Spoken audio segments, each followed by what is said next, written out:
The Queen dropped a royal bombshell this weekend in her Platinum Jubilee message, ending decades of speculation by publicly declaring her wish for Camilla to become Queen Consort when Charles ascends the throne. So far, I've been the only person in the media to in any way question this decision. While I, of course, acknowledge the Queen's wishes and believe her feelings should be respected, I cannot stop thinking about the anguish such a move would have brought to Princess Diana. The very thought horrified her. And when accepting the wedding of Prince Charles and Camilla, we, the public, were promised this would never happen. We were told Camilla would be Princess Consort. So as I wrote in my Mail Online column, I have been acutely aware of the disconnect between the establishment and media elite, which has long accepted Camilla, and a significant section of ordinary Brits who still can't bring themselves to forget the pain wrought on a young Diana. The stats, by the way, back me up. Only 14% of respondents to a YouGov poll in November said Camilla should be Queen. But has Her Majesty's approval changed your view? Are you happy for Camilla to become Queen Consort? This has really divided opinions over the past 24 hours, so I'm prepared for you to come for me tonight, believe me. And I'm not saying Camilla is a bad person, by the way, but I'm just being honest with my feelings on this. dan@gbnews.uk is my email address. You can vote in our Twitter poll right now at GB News. Both sides of the argument, of course, because this is GB News. So joining me now, Princess Diana's former butler, Paul Burrell, and Editor-in-Chief of Majesty magazine, Ingrid Seward. So, Ingrid, let me start with you. You say that Princess Diana actually told you personally before her death that she didn't blame Camilla for what happened. She did tell me that. And actually, Paul was there because Paul let me in to Kensington Palace. It's the first time. Hello, Paul. Nice. Hello. First time I'd met Paul. And she did. I mean, maybe Paul can throw some light on this. I promise you, Dan, she told me that. And I didn't quite get it. We were talking about Prince Charles. She obviously still loved him in her way. We were laughing about that. Of course, at this time, unbeknownst to me, she was deeply involved with Hasnat Khan, and I think she just met Dodi. But she actually said to me, I don't blame Camilla.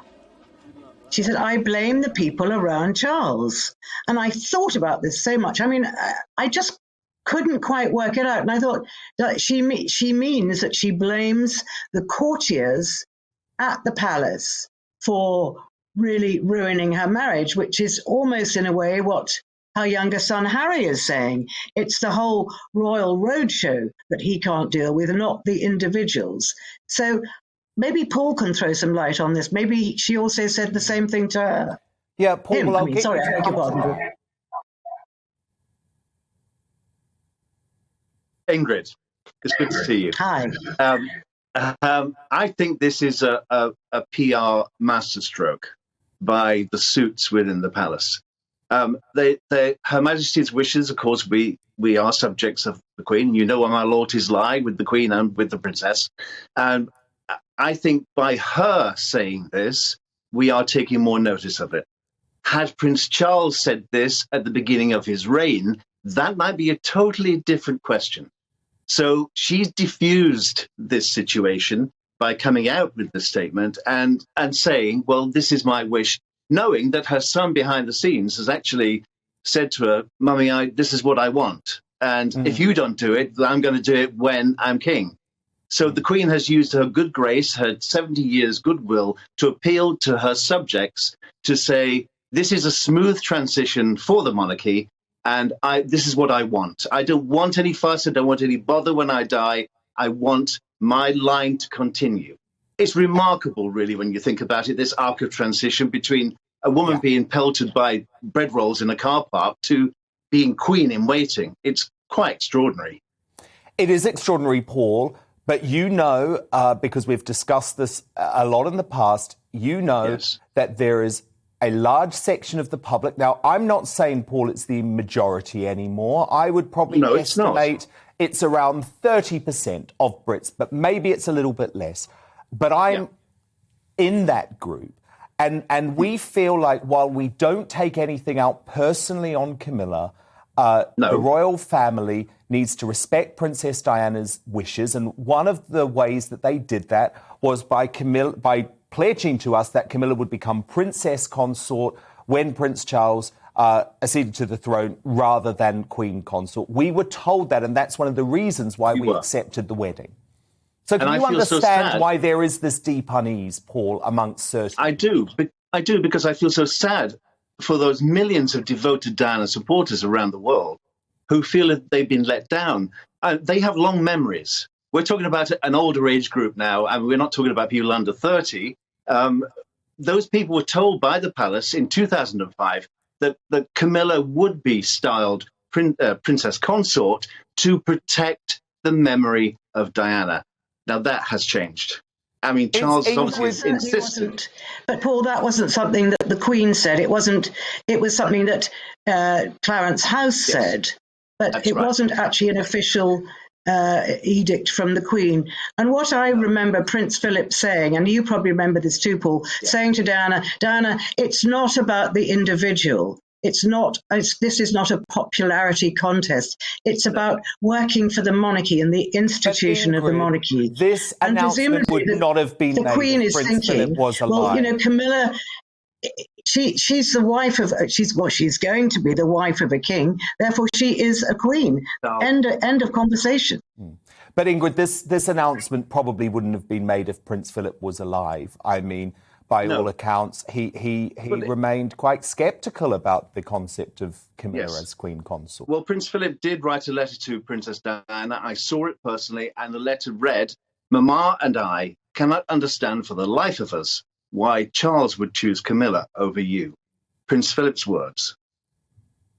And also, but that was a long time ago, a long time ago, over 25 years ago. You also know that the wife of a king is not always a queen. Caroline of Brunswick was never a queen. So it could have been styled as Princess Consort. It could have been. But Charles's wish is that his wife will be crowned beside him in Westminster Abbey as queen.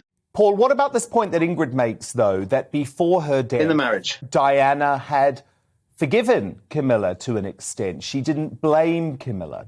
Is that what Diana said to you, Paul? This is a separate issue. This is about the marriage. It's not about the accession to the throne. Ingrid is quite right. That Diana didn't blame Camilla for the breakup. She blamed Charles, because Charles had he could have stopped this affair at any one moment, and he could have pulled away from Camilla, but he didn't. He pursued her as much as Camilla pursued him. So I think the blame was 50-50 personally, but Diana did not bear any grudge against Camilla. She thought, well, she's welcome to a bad lot. And in fact, the princess would say to me that she never thought her husband would be king. She said, he's not fit to be king, so I don't think he's going to be king. He'll never get there. So it wasn't an issue for the princess whether Camilla would be queen, because she didn't think Prince Charles would be king. Yes, and of course, in the Panorama interview, which is, of course, much questioned these days, she did make a similar point. Paul, I want to talk about two men who, of course, I know you still deeply care about, Princes William and Harry. By all accounts, Paul, they've probably reacted in very different ways to this announcement. The view behind the scenes within the royal family is that William has accepted it, whereas Prince Harry probably remains far more emotional about Camilla. Now, you think he's going to throw some real nasty words towards Camilla in this autobiography coming up? I do. As you're right in saying, William is stoic. He's on the path to monarchy. He knows the rules. He's abiding by the rules. He's getting on with the job. Harry isn't a member of the royal family. He's out in Los Angeles. He's stewing right now. He's thinking, what the hell is going on? I've got a lot to say about this subject, because this is the woman who stepped into my mother's shoes before she died. And when she did die, it caused me great grief. And it caused him to have mental issues, of course, mental illness, and he's gone on to talk about that. So Harry is suffering because of all of this, and I can't believe for a minute that he agrees with it. And I think we are going to hear about it later. I think he's keeping his powder dry for the time being, and I think we will be hearing much more from the other side of the pond about this issue, about this woman becoming queen. Ingrid Stewart, I guess this is why you would say it was so important that the Queen did this before the publication of the book, because I guess at the very least it provides a bit of security for Camilla.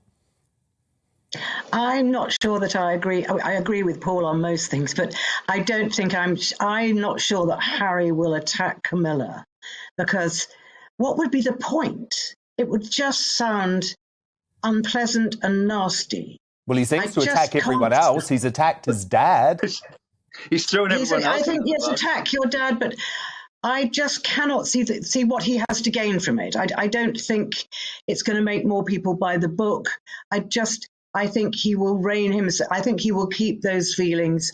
Obviously, I think you're right, Paul, about his feelings, but I don't see the point in him expressing them in words. They'll always be there. When Camilla becomes queen, there will be Harry's book, basically slagging her off. I don't think there's any point. And I think if he's not intelligent enough to see that, I think Meghan is. And I just don't think he'll do it. Paul, final word to you. Yes. Am I correct in saying you still believe it would be the best thing for the monarchy if the Crown were to skip Prince Charles and Prince William was to follow the Queen? Well, personally, my mission is to see Diana's son on the throne. I would like to see King William and Queen Kate.